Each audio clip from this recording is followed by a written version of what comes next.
전 대표가 지금 구속 수감이 됐습니다. 네. 구속 수감이 됐는데 이제 다음번 숙제는 이거잖아요. 자, 준 사람은 지금 구속 수감이 됐어. 그럼 받은 사람 누구지? 예. 받은 사람 이제 나와봐. 19명. 예. 이렇게 얘기를 해야 되는 상황인데요.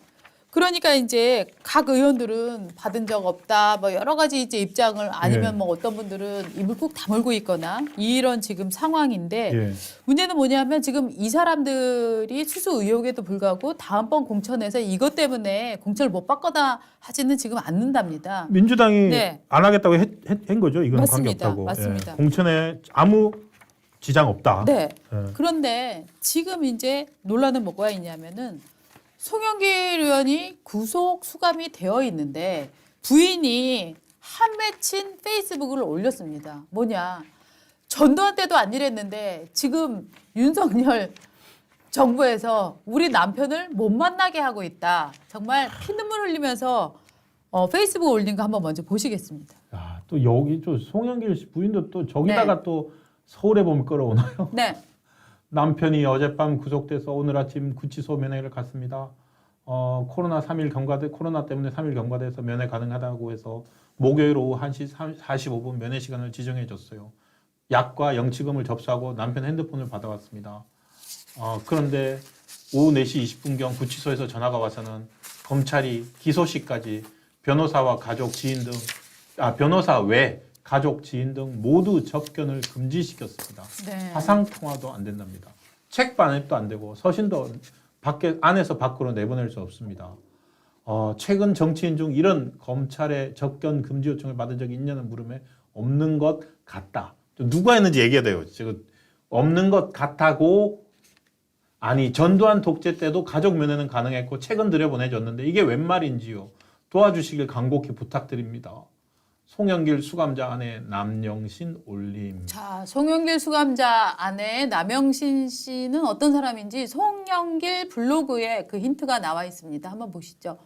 송영길 씨가 블로그에다가 이제 자기 결혼 과정을 쭉 얘기를 한 적이 있는데요. 예. 자기가 연세대에 다닐 때 중학생회장 했죠. 네네네. 부인은 이화여대를 다녔다고 합니다. 그래서 부인도 운동권이었고 저렇게 해서 둘이 이제 결혼을 합니다. 운동권 결혼식을 했나 보죠. 네네. 부인과 결혼을 했고 부인은 학교 2대 졸업 후에는 노동운동을 했다고 합니다. 그래서 저 야권 쪽에서 송영길 씨를 잘 아는 사람들은 실제로 송영길은 겁이 좀 많고 약간 학구적인 스타일이고 부인이 훨씬 더 대가 세다. 가열찬 그런 면모가 운동권이다. 있다. 그래서 어떻게 보면은 송영길 씨가 좀 덩치도 크고 그렇죠. 좀 우락부락해 보이지만 눈에 보이죠. 예, 그러니까. 실제로는 좀 얌전한 편이고 오히려 부인이 더 이를테면은 정신이 더 옹골찬 편이다. 뭐 그런 얘기를 하는데 저 부인이 이제 그런 글을 쓴 겁니다. 그러면 검찰이 왜 이런 그 접견 금지를 했느냐? 이거를 저희가 시간이 많지 않으니까 짧게 소명을 해드리겠습니다. 지난번에 이제 이 한국일보 기사에 보면은 취재를 쭉 나왔는데 이게 지금 유창훈 판사죠. 유창훈 판사가 송영길 씨 구속영장을 그래 구속시켜야 되겠어라고 인정한 이유가 뭐냐면은 무슨 도주 우려 이런 게 아니고요. 증거인멸 우려가 크다라는 점 때문이었습니다. 그렇습니다. 네. 예, 그런데 인적, 물적 증거에 관해 수사 과정에서 확인된 피의자의 행위와 재반 정황에 비춰 증거인멸의 염려가 있다. 그러니까 피의자의 행위와 재반 정황 때문에 증거를 인멸할 염려가 있다. 그래서 구속영장을 발부한다고 했어요. 네. 그리고 한국일보 기사에 이렇게 보니까 이게 그 송영길 씨가 그 금품 후원자 있잖아요. A씨라고 있습니다. 이 사람한테 전화를 해서 이렇게 얘기를 한답니다. 먹사연은 먹고 사는 문제 연구소. 이게 후원 조직이 아니라 싱크탱크인 것처럼 얘기를 해달라. 이거는 송영길에 대한 후원이 아니라 먹사연 정책이 좋기 때문에 내가 이 정책을 보고 돈을 후원했다. 이렇게 얘기를 해달라고 해서 증언을 교사한 혐의가 있는 거고요. 이게 이제 증거인멸에 해당하는 겁니다.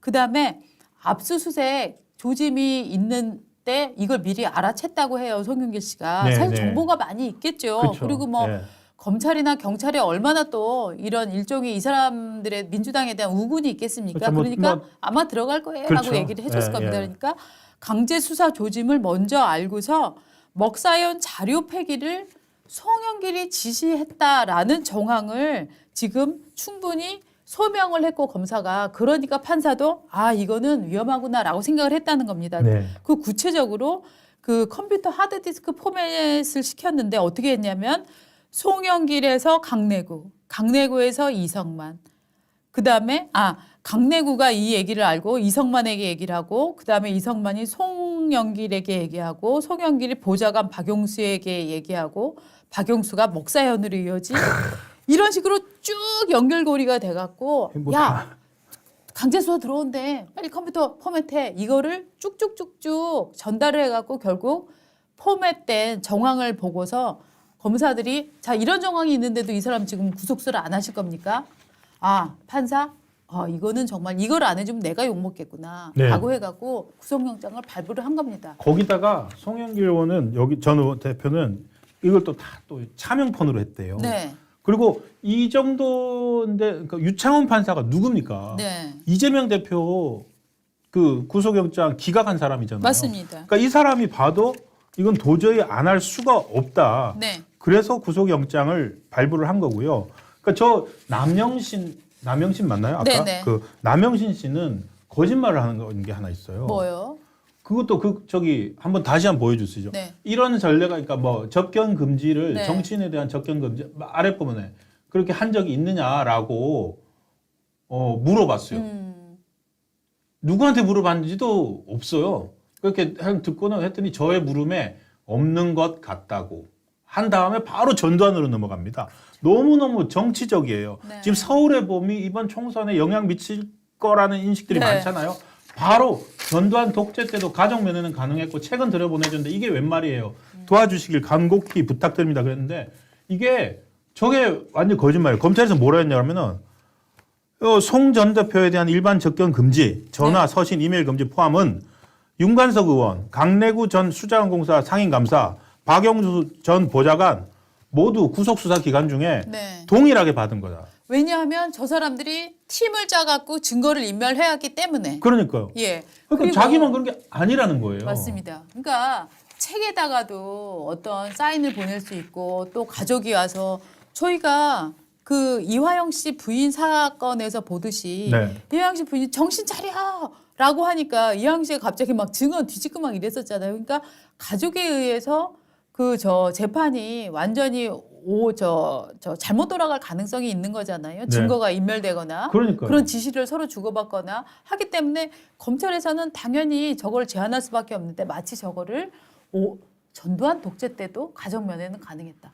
저 때 가능했죠. 왜냐하면 그냥 젊은 운동권들이 네. 수감되어 있는 경우 그래 가족 만나라고 할 수 대학생들. 있는데 예. 저 사람은 지금 당의 대표를 지냈고 당 많은 사람들에게 현역 의원들에게 돈 봉투를 돌린 사람이잖아요. 그러니까요. 그 사람의 증거 인멸의 이 가능성 또 네.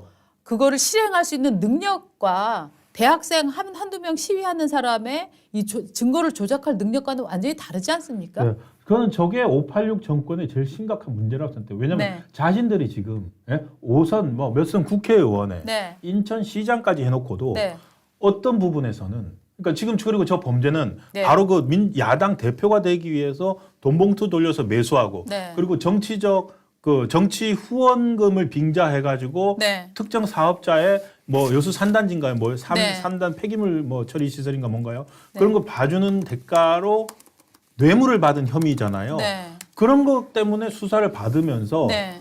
저 지점에서 저분이 운동권 동지로 만난 부인이 네. 뭐로 돌려버리냐면은 네. 대학생 시절 순수했던 386 네. 운동권 시절에 네. 탄압받는 학생운동 경력자 대표 네.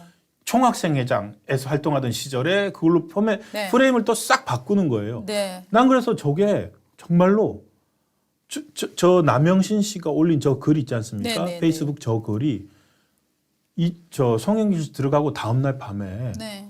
어마어마하게 돌았어요. 음. 그러니까 저게 이 선동의 정치고 네. 저분이 송영길 씨 부인이 네. 저런 것에 상당히 능한 분인 것 같아요. 선수인 것 운동권을 같아요. 오래 하면서 네. 근데 뭐 저런 주장들은 정말 586 운동권들이 늘 자주 써먹는 그런 얘기들이잖아요. 감성에 호소해가지고. 네, 네. 그래서 그래서 무서운 생각까지 들었어요. 저러니까 저 사람들이 30년 하는 것 같아요. 맞습니다. 맞습니다. 네.